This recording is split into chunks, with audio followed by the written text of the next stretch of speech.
Doing an forged oil cooler upgrade on this GR Yaris. Drop the oil, filter oil.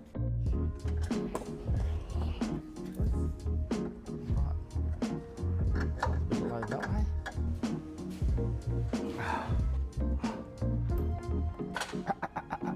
This is the oil cooler thermostat. The recess is not big enough there.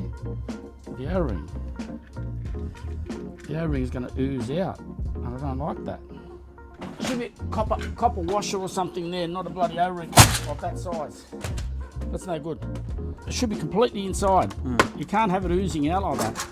Ooh, might get lucky here. Oh! I'll put some. Okay. Yeah, that's better. That's neat.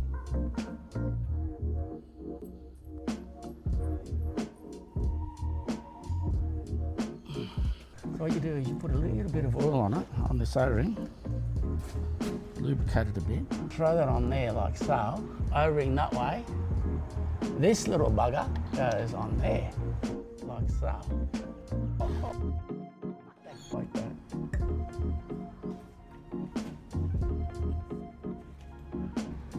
Don't ever force these on. You should always finger tighten them first, make sure they all screw on properly. Yep.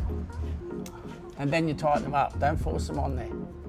They should just go most of the way on with your fingers. You just need to make sure they clear everything like that and tighten them up.